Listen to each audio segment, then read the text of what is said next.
Hello' everyone. আপোনালোকে ভাবিছে আমি ৰাতি ক'ৰবাত গৈ আছিলোঁ। আচলতে ৰাতি নহয়, সেইদিনাখন আমি 4:30মান বজাত কামাখ্যা মন্দিৰলৈ গৈ আছিলোঁ। ৰিয়াৰ যিহেতু বাৰ্থডে আছিলে, আমি গৈ আছিলোঁ সেইদিনাখন।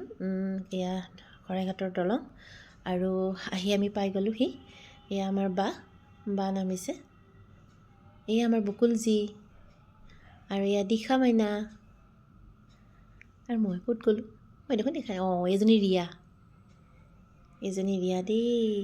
এই আমি আহিলোঁ আৰু চাওক, ৰাতিপুৱাৰ প্ৰায় 6মান বাজিছিলে। পৰিৱেশটো চাওক আৰু লগালগ আমি লাইনত থিয় হ'লোঁ মাক দৰ্শন কৰিবৰ বাবে।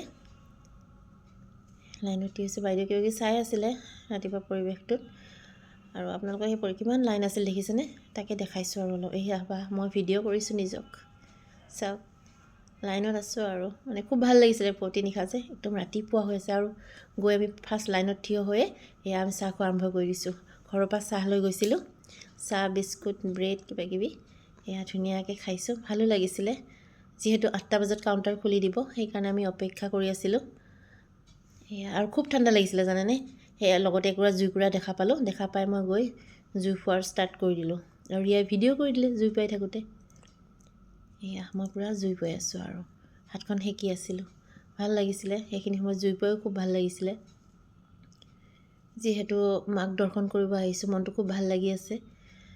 এয়া আমি ভিতৰ সোমোৱাৰ পিছত আমি ৰখি আছোঁ আৰু বিভিন্ন ধৰণৰ ভক্তসকল আহি ইয়াত ৰখি আছিলে। আমি তেওঁলোকৰ লগত কথা বতৰাও পাতি আছিলোঁ, কাৰণ সময়খিনি যিহেতু আমি অতিবাহিত কৰিব লাগিব। কিমান সময়ত আমি পাম ঠিক আছে।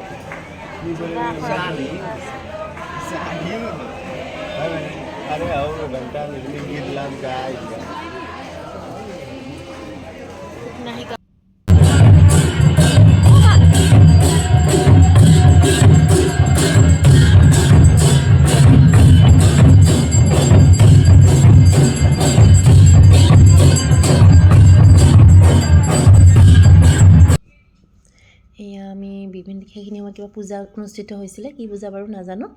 তাৰ পৰিৱেশটো আপোনালোকক দেখাইছোঁ। আমি লাইনৰ পৰা চাই আছিলোঁ, বহুত ভাল লাগিছিলে আমাৰ মাক যিহেতু দৰ্শন কৰিম।